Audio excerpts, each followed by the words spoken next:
Kia ora, I'm Rob Thomas. I'm a volunteer coordinator at Pest Free Kaipatiki. We are currently undertaking candidate interviews for the 2019 local government elections. What is your name? Kia ora, Rob. Adrian Tyler. Nice to see you again. Nice to see you again. So, what are you standing for this election?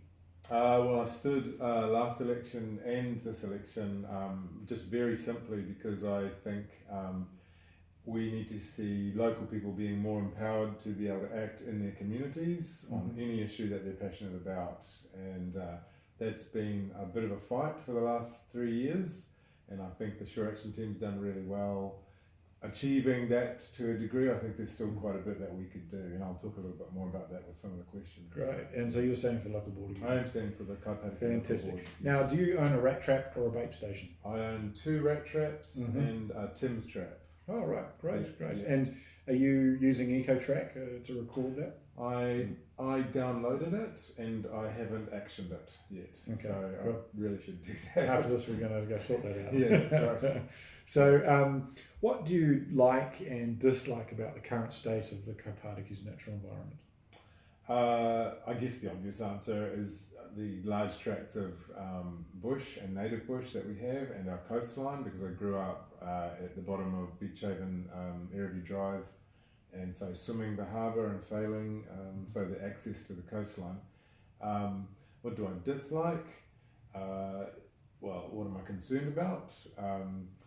The carry dieback, start off with, exotic species, litter in particular, plastic pollution of our coastline is a big one for me.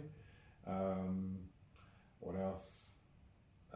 Just probably sediment runoff as well, those sorts of things. Yeah. And what do you think is the biggest environmental concern for Kaipatiki, and what actions would you like to do around that? I mean, carry dieback right now is huge. That just sort of seems to be dwarfing everything else, since we know that we have some of the untouched soil pods, and I forget the scientific name for them, that exist around the roots, and the ecology of those is actually untouched. So doing everything we can to close off tracks and to prevent that carry dieback disease getting to those trees is quite critical to me.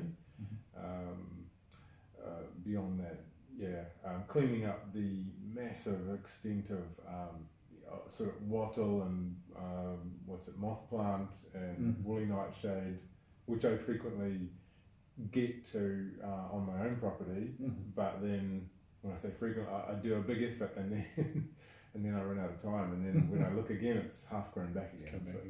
Big challenge.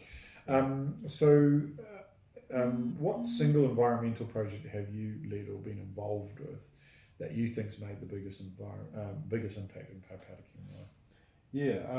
I haven't been involved intensively with any environmental groups, so I have to fall back on my support for Pest Free Kaipatiki and the Kaipatiki project with regard to their activities in terms of funding. And I don't, I know that I'm not waving a flag there as if I'm doing something special. The whole board has been, especially supportive of those projects. Personally, I always pick up rubbish wherever I go on the coast and on beaches and things, and I've done a beach cleanup here recently at Kendall's Bay with Emma, and I've been, again, my timetable doesn't often allow it, but I have attended one, actually 2 I think, of the restoration group down at Carry Point, and just helped them put a few trees in and take a few weeds out. Fantastic.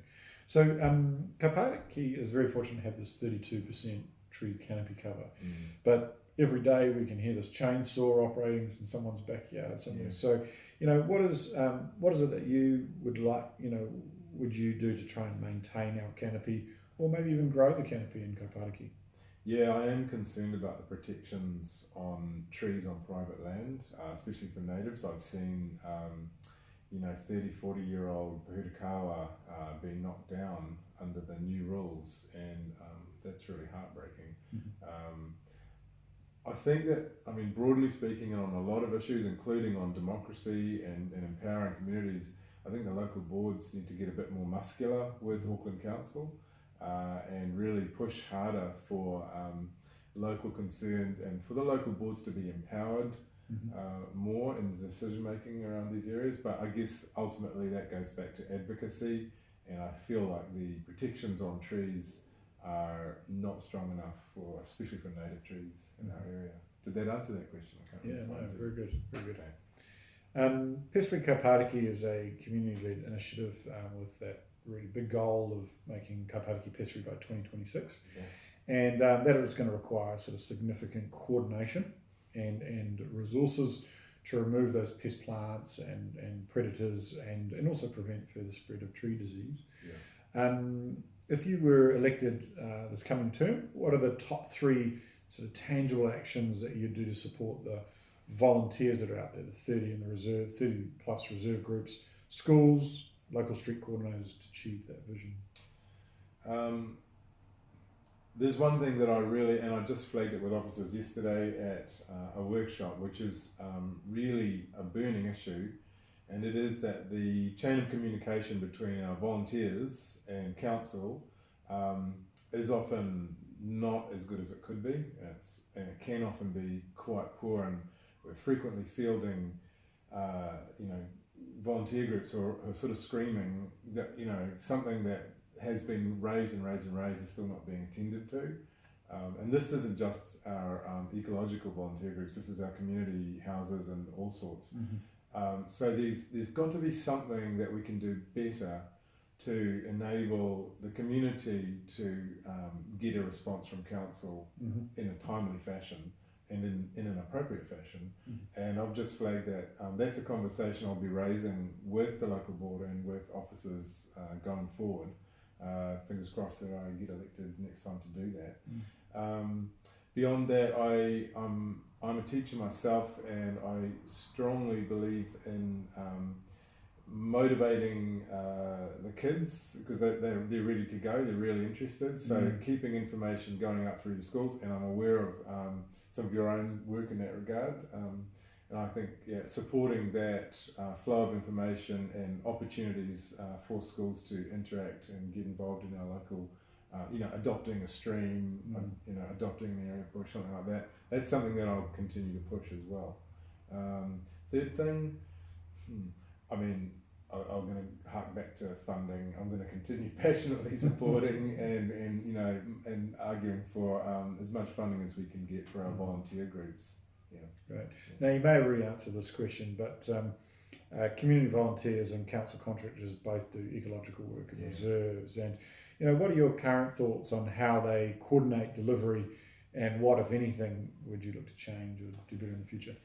Yeah, it's a tricky one, because I think the ideal relationship is that contractors are able to respond directly to volunteers and have that relationship.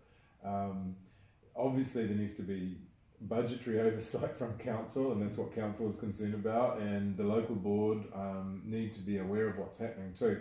But again, I feel like that at the moment that communication chain is sort of allowing too much of a lag, and often the message just gets sort of watered down, or it's so as I say, I'm going to be really advocating for some sort of a model that really keeps contractors, council officers, and the community volunteer groups all talking to each other.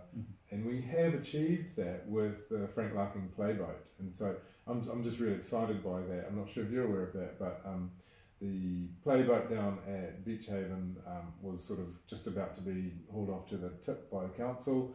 Community don't want that, and this board, the local board, ensured that there was a team of people from the community sitting down with council officers, and we were able to bring in community resources. Some of the businesses came in and were able to assist in conserving that boat. Now, I just think that's the perfect working model that we need.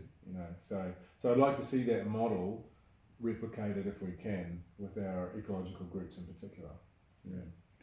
Now we're down to our last 3 questions, but these are meaty questions. So here we go. Auckland Council recently adopted the draft regional pest management plan, and however, many residents have told us that they don't believe it has sufficient teeth in terms of when it comes to enforcing private property owners to remove pest plants on their properties. We also know that seeds, some of the pest plants, can travel further than 500 metre buffer zone. That would then adversely impact those significant ecological areas that we have in Kaipatiki. So do you agree or disagree that there's sufficient enforcement on private properties? Do you agree with the 500 metre buffer zone? And what would you do, if anything, to address those issues?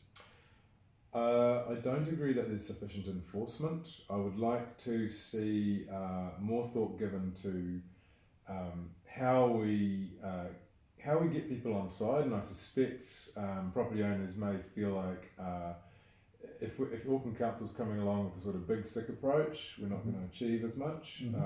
So we certainly need to be able to say, look, this isn't going to be a problem for you, it's not going to be a cost for you, if we can get people to come in and who are, happy to come in and help clear a property. And I guess there's a tricky issue there, and I have to develop my own thinking. If someone's got a large property and it's absolutely riddled with every kind of invasive species, then there clearly is some responsibility on the property owner as well. And I'd be interested in understanding that. I think that's a good discussion going forward that we should probably initiate with Pest Free Kaipatiki and the board and say, what's the thinking and how do we do this better? So no, I don't agree that the current enforcement is good enough. And certainly, that's the reason why you can have moth plant letting those little pod seeds go for, they must blow for kilometres and kilometres. A long way. Yeah, depends on what's blowing that day. That's right, yeah. Now, kauri trees are obviously very familiar and beloved within Kaipatiki. However, as you know, they're really under threat with kauri dieback, and you've already mentioned that before in your opening statements. So some people assert that the only way to protect kauri trees from dieback is to keep all people and animals well away from the trees. What is your opinion on this, and what would you do to protect our kauri? Yeah, we've got some really quality tracks quality in terms of their access, I would say, because I don't think many of our tracks in Kaipatiki have been maintained well enough. But in terms of access, we've got tracks that take people right by kauri, right over the roots of those kauri. And so I think the board really looked at, and we did receive a report back on what were the best ones to completely close, and we really had to look at prioritising the most valuable stands of kauri in our area and keeping those tracks closed or putting the money into upgrading those tracks properly. Some tracks, such as the track that goes around the back of, is it Kauri Glen up by Northcote College? So that's been fully diverted away from kauri as we understand it, so that I'm happy with that. And again, putting a focus into developing new walkways where we're not threatening kauri is part of the board's sort of plan going forward. It's a significant part actually of the plan going forward. And there's quite a discussion about the coastal walkway that's been proposed by the Shore Action team. That comes from the community initially. But as far as I'm concerned, there are options coming before us, and we will go out to the community for consultation on those. So, I'm very happy to go out to the community, and we ensure that we're protecting our kauri, and we get the option for that boardwalk that is the option that most people in the community want. Now, the easiest question is really to ask you about are there any other environmental initiatives you want to talk about, or things in your manifesto that you're passionate about? Yeah, there are. There are two. So I've just lodged a notice of motion to ask Auckland Council, specifically Watercare and Healthy Waters, to investigate a policy for the standardised installation of rainwater collection tanks for every household. They don't do it at the moment. My concern is that they don't do it because of the effect on revenue that they get from volumetric charging through meters. And whilst I have believed that we need to do this for a very long time for our resilience, for our water supply, a recent meeting with Brett Stansfield, I believe his name is, who's a freshwater ecologist who lives in the area, And he schooled me quite quickly up on how valuable rainwater collection tanks also are for our freshwater ecology. And so that really gave me the motivation to, go, okay, this is really something we have to look at. We've been receiving emails from Watercare that there's not enough rainfall, and their answer to that is to promote water conservation messages. Great, I'm all for water conservation messages, but we are deluged in the city.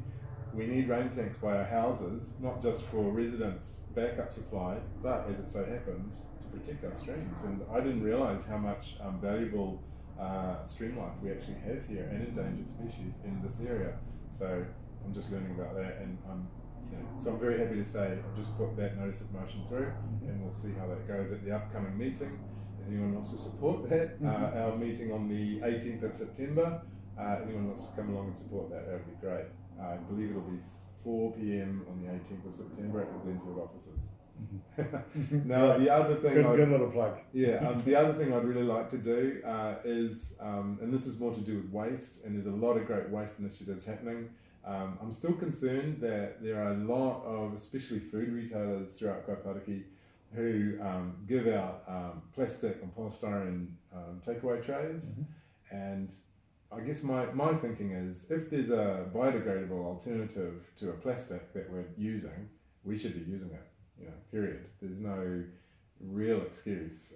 I know cost is a factor, so we have to look at that, but yeah, we just can't afford to be slipping up on getting our plastic down.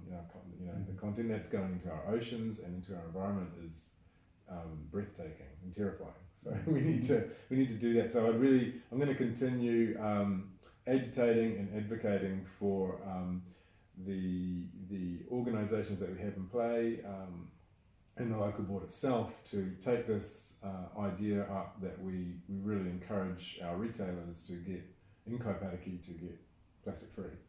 Yeah, so that's something I'll be working on as well. Well, Adrian, thank you so much for your time tonight. Really appreciate you coming out here. I'm sure you've got a very busy schedule, and all the very best for the election. No worries. Thanks so much, Rob. Cheers.